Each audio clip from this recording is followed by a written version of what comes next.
आत्मनिर्भर भारत कहने से क्या फर्क पड़ता है? सबका मोबाइल तो चाइनीज है, स्टार्टअप्स इंडियन है लेकिन उसमें इन्वेस्टमेंट चाइनीज। वैसे भी हमारे इंडिया में कौन सा स्कीम चलता है, तो वोकल फॉर लोकल बनने से क्या फर्क पड़ता है? Since last few days India में बॉयकॉट चाइना ट्रेंडिंग है, लेकिन क्या ऐसा जिंगोइज्म है, एक इमोशनल सेंटिमेंट है? क्या इसमें कुछ सच्चाई है? पिछले 2 हफ्तों में हमने इस टॉपिक पर बहुत रिसर्च किया है, एक्चुअल ट्रेड डेटा कलेक्ट किया है। Today, in the next few minutes, we are going to show you some facts, लेकिन आसान भाषा में कुछ ऐसे facts जिनकी वजह से आपको कुछ definite answers मिल जाए। We have divided this video into 5 parts, 5 questions that we need to answer. तो अगर आपको हमारा रिसर्च बेस्ड अप्रोच पसंद आता है तो प्लीज इस वीडियो को शेयर कीजिए, क्योंकि पर्सनली हम नेगेटिव लोगों से तंग आ गए। दिस इज आत्मनिर्भर Bharat simplified. But first things first, what is आत्मनिर्भर Bharat? Actually, it's a big and complex idea. For this video, let's focus on one small aspect of it. India's current dependence on China, how we can reduce it and make India's position better in world trade. Understand this.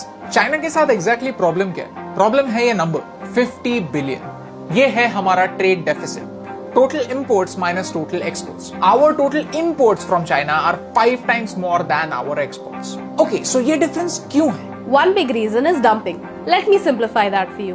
China एक बड़े market के needs को identify करता है, फिर कोई एक product over supply करता है और सप्लाई ज्यादा होने की वजह से प्राइसेस इतने कम हो जाते हैं कि लोकल मैन्युफैक्चरर्स compete ही नहीं कर पाते। And when China has no competitors, it starts selling at an even higher price than before, recovering all the previous losses. और ये हम नहीं कह रहे, ऑलरेडी इंडिया में चाइना के अगेंस्ट इन्वेस्टिगेशन चालू। And not just India. In the US, China wants to capture the entire steel market. Even the US is worried about dumping by China. And on the other hand, China दूसरे countries को अपने market में enter करने नहीं देता। इसके कुछ reasons ये हैं, इनके बारे में डिटेल में कभी बाद में बात करें। गवर्नमेंट खुद चाइनीज प्रोडक्ट्स को बैन क्यों नहीं करती? It's simple, WTO world trade organisation के कुछ रूल्स हैं जिनकी वजह से आप किसी भी कंट्री से इंपोर्ट्स को आउटराइट बैन नहीं कर सकते। There is one method called import substitution method. In this method, we identify one type of import from China and try to find another country that will supply us the same product. Obviously, this can't happen overnight. Okay, so outright ban करना impossible है, लेकिन हमारे market को self sufficient बनाना possible है ताकि Chinese products की जरूरत ही कम हो।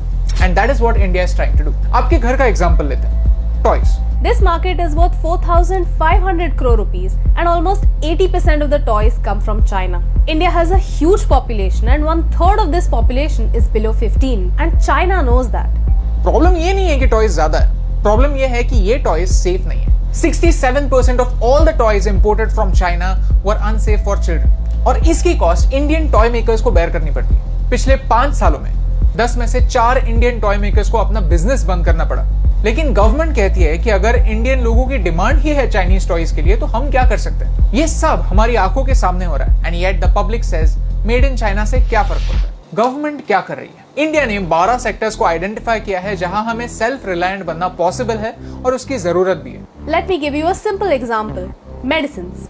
India makes 22% of the world's generic medicines, but the raw materials come from China. थोड़े से नहीं, but 70% of the raw materials have to be imported from China. During the coronavirus crisis, China suddenly increased the prices of these raw materials and the Indian pharmaceutical industry was affected. Now you tell me, if India wants to make these raw materials locally, how is it a bad idea? आज तक हम एक simple vitamin C की गोली from scratch बना नहीं सकते and this needs to change. 53 ऐसे बल्क ड्रग्स हैं जिनके सब्स्टिट्यूट्स इंडिया में बन सकते हैं। India wants to set up a bulk drug park. Recently, many IITs have come out with low-cost versions of ventilators.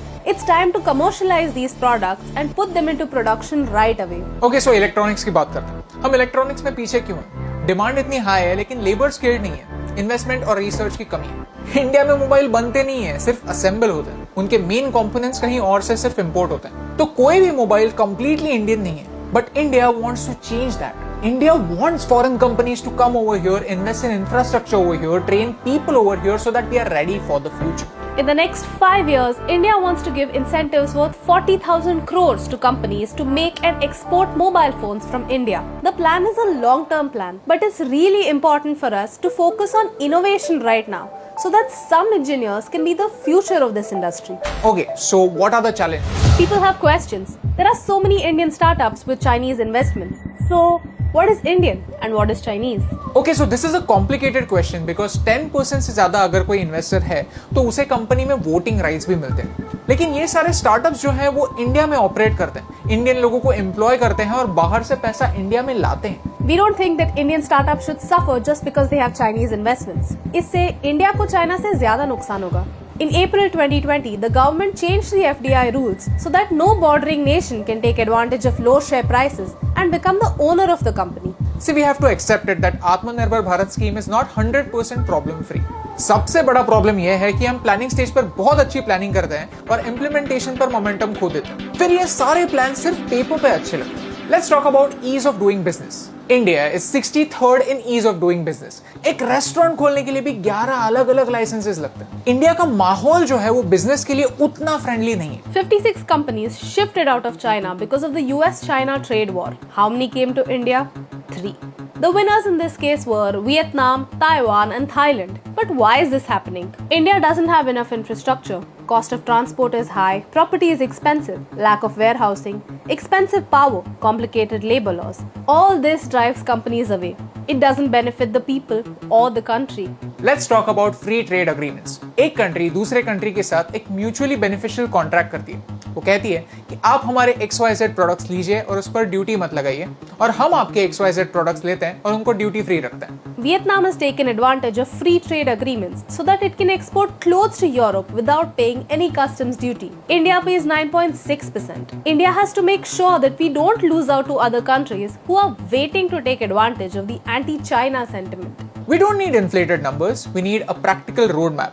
We Indians are tired of being idle. Now we want to participate. As a citizen, we want you to criticize the policies. But before you criticize, analyze.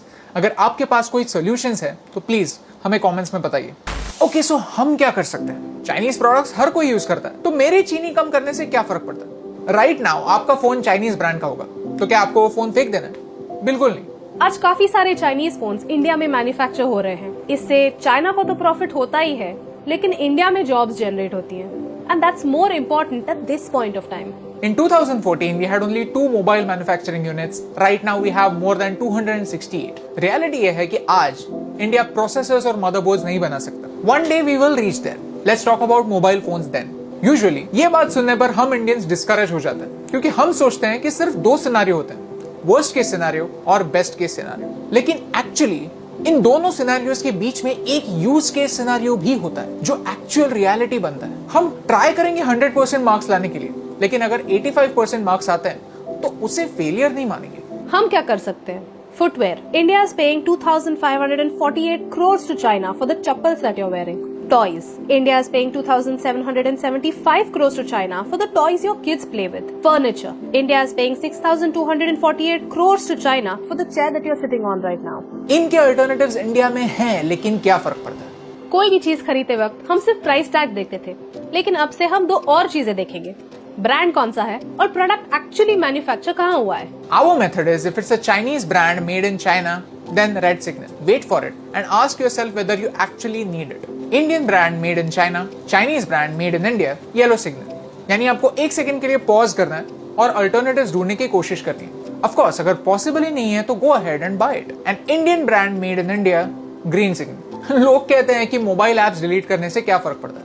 TikTok made 3.4 crore rupees profit in the first year of its launch. PUBG earns 4.9 crore rupees every month. ऐसे ही काफी सारे Chinese apps हैं जो ad revenue से पैसा कमाते हैं. तो आपको ये एप्स डिलीट करने हैं या नहीं, ये हम आप पर छोड़ते हैं. अगर आप PUBG डिलीट नहीं कर सकते तो एटलीस्ट स्किन्स खरीदना तो छोड़ सकते हैं. अगर आप एक टिकटॉक इन्फ्लुएंसर है तो आप कोई और चाइनीज एप्स यूज करना बंद कर सकते हैं. See, we don't want to make anybody a villain. हमें सिर्फ आपको ये बताना है कि आप आपकी तरफ से कुछ ना कुछ करने की कोशिश कर सकते हैं, क्योंकि एक क्रिकेट मैच तो प्लेयर्स खेलते हैं. फिर ऑडियंस के चीयर करने से या ना करने से क्या फर्क पड़ता है. अगर आपको भी ऐसा लगता है तो ताइवान के इस गेम का एग्जांपल लीजिए. सोशल डिस्टेंसिंग के टाइम पर जब एक्चुअल ऑडियंस नहीं था तो ऐसे आर्टिफिशियल ऑडियंस क्रिएट किया, उनका आवाज प्ले किया ताकि प्लेयर्स को ऐसा लगे कि उनके खेलने से किसी को तो फर्क पड़ता है. और हमने इस पावर को खुद देखा है गुजरात में, गुजरात की स्पेशलिटी पटोला पहनने पर, लद्दाख में होम स्टेज में रहने के बाद, जर्मनी में थैंक यू की बजाय दांग बोलने पर लोकल्स के चेहरे पर जो स्माइल आती है, वो स्माइल किसी भी डेटा से बड़ा प्रूफ है कि लोगों को एनकरेजमेंट की वैल्यू होती है. मुझे वोकल फॉर लोकल का मीनिंग यही लगता है कि कि हमें हमारी एक्शन से इस स्माइल को इंडिया में वायरल करना है। अगर आप में से 1% लोगों तक भी ये मैसेज पहुंचा तो आई थिंक ये वीडियो सक्सेसफुल है, क्योंकि एक के करने से क्या फर्क पड़ता है, लेकिन एक के करने से बहुत फर्क पड़ता है। और इन दोनों लाइंस में सिर्फ एक का फर्क है, and that's the reason why फर्क पड़ता है।